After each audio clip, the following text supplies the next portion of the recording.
Hey, welcome back, Knicks fans. Wanted to do a quick video on, again, I guess the Donovan Mitchell trade, but not really focused on Donovan Mitchell, but more focused on our players and essentially who it looks like the Utah Jazz they want and what it means.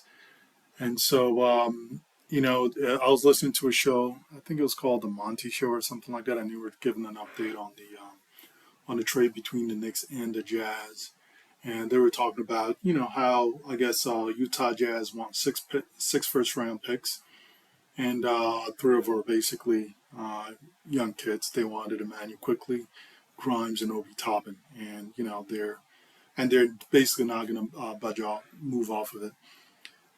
Honestly, it is what it is with that, right? It's like if they want you to overpay or basically to give up too much of your own talent for one player, I mean, you just have to say, in my opinion, I think the front office, they should just, say no and just back away. And it looks like that's what the front office did, and that's the right thing to do. Because the Utah Jazz GM was able to, pull a fast one or get over on the Minnesota Timberwolves or whoever else, it doesn't mean that the Knicks should do the same, right? And so the other thing too, we've already went through the last couple of all-star caliber players that were traded. We went through the guy uh, who went to the New Orleans Pelicans. His name escapes me at the moment, and that basically he went for basically a first-round pick, I think, which was protected and some players.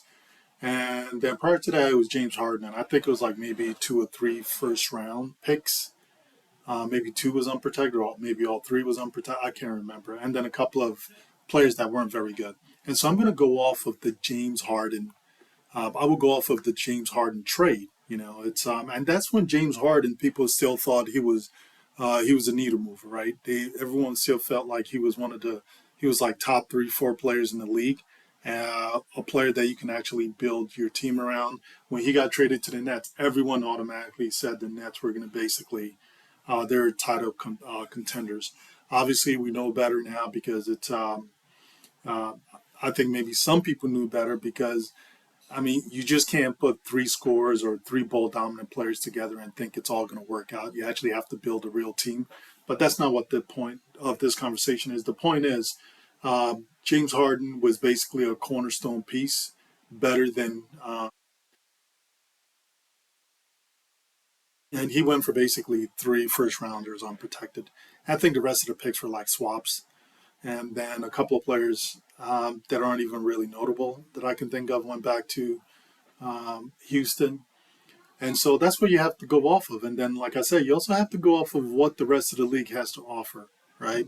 And so, that being the case, if the best the rest of the league has to offer is maybe three first round picks unprotected, and maybe a couple of notable players or one notable player, it doesn't mean the Knicks needs to go and then basically go above and beyond and just offer for six first round picks and three very talented players with a very bright future.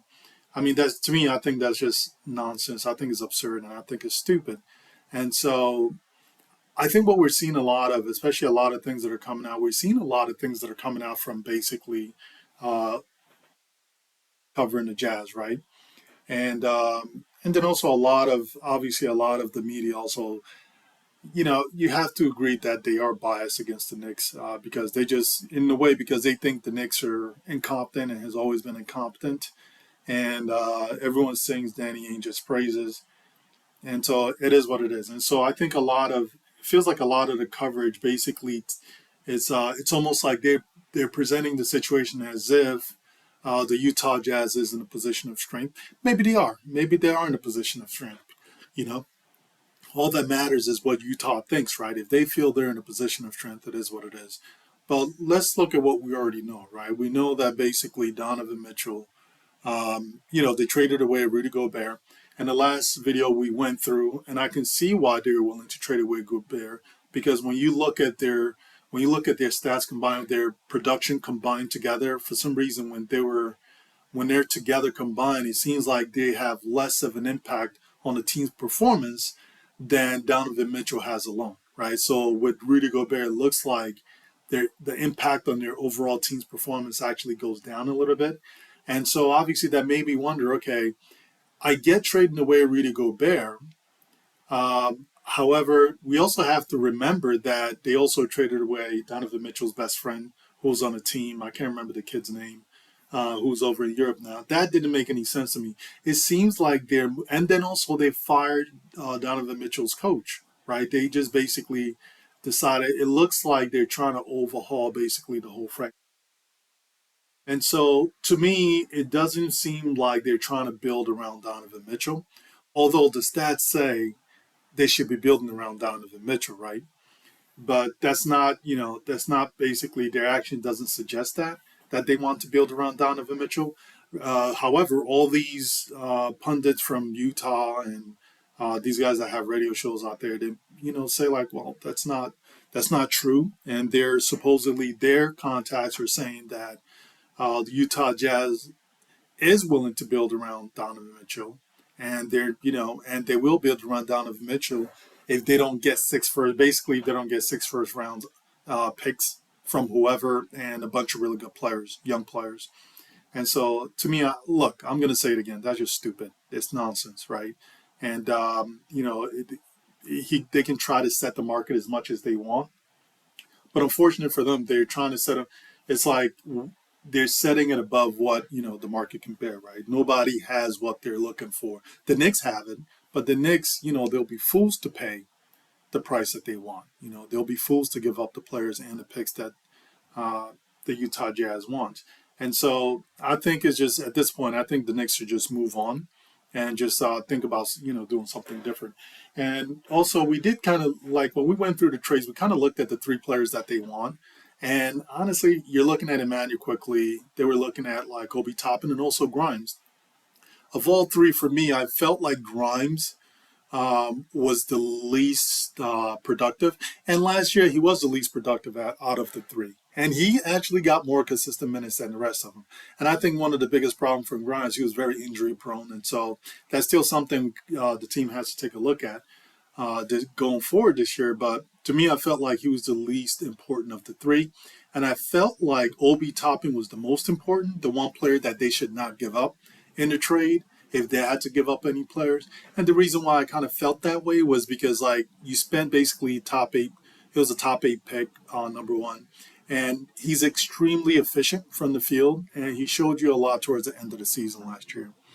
However, Emmanuel Quickly of last year when I did a lot of game by game analysis, especially towards the end of the season, I mean he had we saw like his impact score in these games were like extremely high.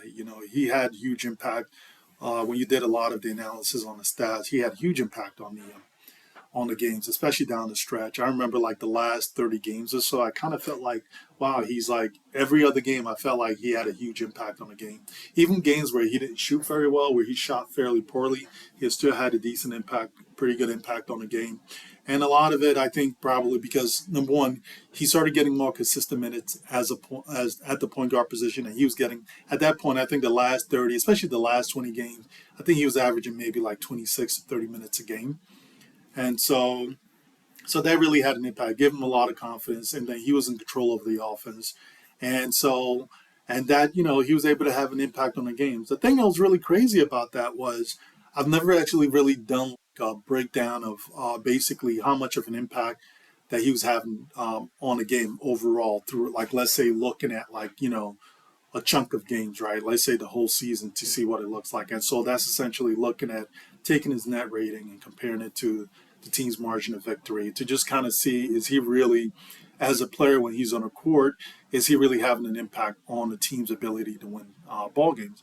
And so if you look at throughout the course of the season, of course, he didn't have, he wasn't a needle mover really throughout the course of the season. And because he really struggled with his shot and also inconsistency with the playing time, he wasn't getting like, the minutes he was getting towards the end of the season. And you can blame some of that on the coaching. However, Emmanuel quickly did shoot very poorly from the field. I want to say three-quarters of the season. And so you can't blame it all on the coach. But you can't blame, a big portion of it on the coach because the coaches didn't provide a stable environment for him to flourish and never really gave him a chance. And so, but what I also did, I took a look at Emmanuel quickly the last 20 games because I remember taking a look at focusing on Obi. A lot of people are focused on the games towards the end of the season, how Emmanuel Quickly and Obi Toppin performed, mostly Obi Toppin, how he performed towards the end of the season. But I think people aren't really looking at Emmanuel Quickly and what he did towards the end of last season. And it's actually pretty crazy. He actually played. He had a huge command of the team and the offense, and so like again, I like to look at the correlation score between don't not to get too crazy, but I want to look at the score between basically his net rating and the team's margin of victory. And I'm just doing that to see is he having an impact on the team's ability to win. And you can kind of take this as a score for that goes from 0 to 1. It goes from 0 to 1, and he's at 0.71, right? And so yeah, it shows you that he does have some impact on the team's ability to win, especially the last 20 games. And so that's actually a pretty big deal. This is a 20 game sample. It's not like we're looking at like the last 5 games or even the last 7 games where he played well or anything like that. This is 20 games, and a lot of these were pretty meaningful. Well, most of these were meaningful games. And so the fact that he was this score was basically 0.71 or 0.72 out of one, out of, you know, that out of one. Again, this goes from 0 to 1, right? And so for it to be 0.72, I think that's pretty good. And that's significant, right? And so it really made me, like it's really interesting. And I didn't even think about this until listening to these guys and, a lot of these radio talk show guys from Utah. And to tell you the truth, a lot of, some of them are going to play kind of misinformation kind of games, right? Some of these guys may play it, but most of them won't, right? Because a lot of these are just fans. And they're just going to talk about how they feel. They're not trying to do misinformation or disinformation, whatever you want to call it, for the Utah Jazz. These guys are just going to talk because they're fans and they're speaking to fans, right?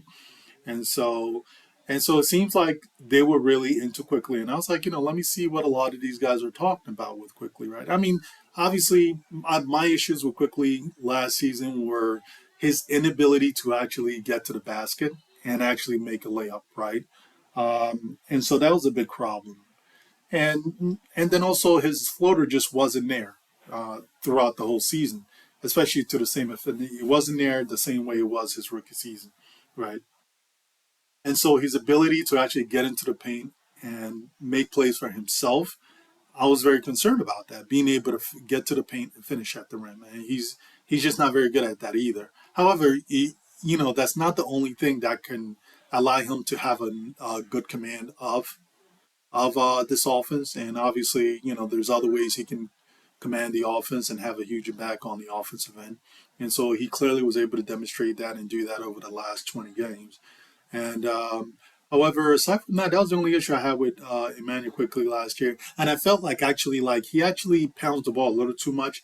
He's very ball dominant, and so I kind of I wasn't too sure about that, but and like I only noticed that more towards the end of the season. But then it was like it was kind of always a tug and pull for me, like because well he's been effective, right? Although he's been dominating the ball quite a bit, but he was effective at it. He's been effective controlling the offense, and so like what can you say? If he's effective controlling the offense, then it's okay for him to beat the air out of the ball, right? And so as long as it's being for the most part the offense is being effective. And so that's kind of pretty much I really wanted to touch on that. It was really interesting to kind of dive into Manny quickly, especially the last 20 games. And so honestly, like I said in the last video, I wouldn't give up any of these players. I would not give up. I wouldn't give up Emmanuel quickly, and mostly because it's. I think he is a very talented player. He's got a really nice upside, and especially given these stats, the fact that he's able to command the offense and have an impact on his team the way he did the last 20 games.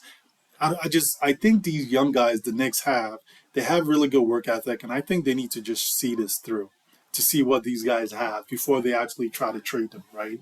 And, that's just what I think with Quickly.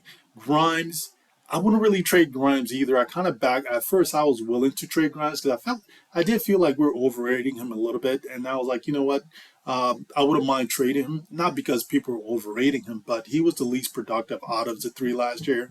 Although when he was healthy, he was the one who was getting the most consistent minutes out of the three. He was getting the most consistent minutes, but he was the least productive. He had the lowest PER, the lowest PIE, and also the lowest win shares out of these three. And so I was okay with it. However, I've been really thinking about like his summer league performance. It is his second year. However, I mean he did dominate in some league. For me, I felt like his percentages weren't that great. He could have shot been more effective, shot more better from the field in summer league. I think he shot in the low 40s. However, I think he averaged like 23 points. He did his thing right, and he was able to put the ball on the floor quite effectively. Kind of really liked it. And so I wouldn't want to give him up either because I kind of want to see more from Grimes, especially out of the summer league that he has. And then of course we have Obi Toppin. I'm just not giving him up because we just haven't seen anything from him. He's gotten the least minutes. He's gotten the least chance out of these three. And for me, he's been the most efficient. He has the biggest impact, even with the least amount of touches. He has even more impact than Quentin Grimes does, and with less impact. And he actually, out of these three, he has the highest PER, the highest PIE, he has the highest win share, and so the highest shooting percentage. It's just Obi Toppin, in my opinion, is just the best out of these three. But in terms of being able to impact a game, um, you will have to give that. It looks like obviously is Emmanuel Quickly, and I feel like the reason why that is right now, Emmanuel Quickly, is because he has the ball in his hands. He makes the decisions, right? And so he's able to end Emmanuel Quickly. He looks for his shot, right? So he's able to have an impact because he's aggressive. He can be aggressive shooting the ball himself sometimes, right? And then when he's trying to set his teammates up, when he's not looking for his shots, he does a good job setting his teammates up. I've seen him get easy baskets for like Obi Toppin. I've seen him get easy baskets for like Mitchell Robinson. That's the things I like to do. I like to see easy baskets, not just 3 pointers. Breaking down defense and getting wide open 3 pointers. Look, I don't hate it. It's great, but however, layup is easier to make and is better than the three, in my opinion. It just is, especially if you got players that can actually make layups at a high clip. So that's why out of the three, he right now he's been able to have the biggest impact on this team, even more than Obi Toppin. Obi Toppin is just harder for him to have the impact because he just doesn't have the ball in his hand, and we don't run the offense through him. His usage rate is too low. We don't run the offense through him. But Emmanuel Quickly, on the other hand, he has the hands of his ball, and he has the hands on the ball, and he can do that, right? And so once again, just going through kind of like just had to drop this quick video just to kind of like um, just think through what these, a lot of what we're hearing. And obviously this is stalled out. It looks like the talks have stalled out. And I really hope it has. I really hope so. I really, if Utah Jazz, if that's what they want, they don't want to back away from their requests, then the Knicks should just walk away. You just have to do that, and just look another way to keep building your team. Because honestly, right now you do have Jalen Brunson. I think he's a lot of people are trying to diminish who he is. Um, Look, I felt like a lot of the draft day trades. At first, I thought it was all for Jalen Brunson, right? A lot of it was for future move, and as we all see, like these protected picks, like we're not dealing with like a fool here. These protected picks aren't really worth that much, right? They're protected picks, and so they're worth some. I'm not saying they're worthless. However, these are heavily protected picks, and so you can't like it's not really as valuable as some people think it is. And if it really was, if all these picks that we got the last few years, what was it like the I think what we have like 4 or 5 other teams first round picks or something like that. If it was really that valuable, like we would just give it away because we'll still have our own.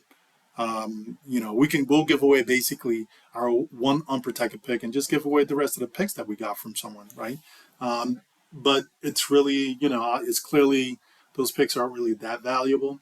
And so, however, the Knicks, the move to sign Jalen Brunson and the fact that we got him outright from free agency, along with the current team that we have, I think is a really good thing. And I think that kind of like has a big impact, makes a big impact on this team. The other thing I kind of wanted to talk about too was like, although we're getting Jalen Brunson, I mean, like, given Quickly's impact on this team towards the last 20 games, it's should should the Knicks give Emmanuel Quickly more of a chance, right? I mean, they're clearly willing to play Jalen Brunson and Donovan Mitchell together, right? And so, is it really crazy to consider playing IQ and Jalen Brunson together? IQ is a much better defender than Donovan or Jalen Brunson. He's an excellent perimeter defender. I know everybody likes to say our best perimeter defender is I'm sorry, Grimes, but to me, it's Quickly. I know Quickly is a short, smaller guard. However, he's more effective than Grimes is. People just need to really look into the stats and look at the actual effective, like the numbers that shows how effective the person is as a defender, instead of just looking at because we kind of see on the screen, and it's great that he's able to stay in front of his man. We kind of like the fact that he's able to move his feet and get around the picks and all that stuff, and and also his ability to understand how to do his rotations, especially when he's trying to cover an open shooter. However, it's not really that effective. As effective as he's not as effective as people think he is. And Manny Quickly is actually the more effective defender at the perimeter. In my opinion, I would not mind seeing a starting lineup that would include Jalen Brunson and IQ. These numbers that I'm seeing from IQ, especially the last 20 games, I kind of want to see more. Especially these aren't like, it wasn't like he was playing 15 minutes, right? Even if he was playing 15 minutes, he would not be able to have this having this kind of impact on the team's ability to win.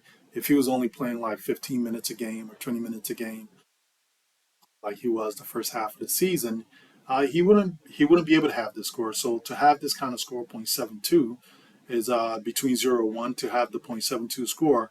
That really means something, and I think the team should kind of. I really think the Knicks should. I think they need to get a better look at this. They really need to get a better look at IQ, and IQ basically running the team, or a combination of IQ and Jalen Brunson running the team. That's just what I think, guys. Please let me know what you think about this. Do you think the Knicks should give IQ a shot, especially given these stats, his performance over the last 20 games? I mean, again, like I say, it's there's not a lot of players that can have this kind of impact on their teams. On your team, and IQ clearly was able to have this impact on the Knicks' performance over the last 20 games. So, what do you think? Should we give him a shot at the point guard? Should we start him maybe off ball at the two? Like, comment below, and please make sure you subscribe. I'll be more than happy to get back to you guys again, and I'll be more than happy to respond to your comments below. Have a good day.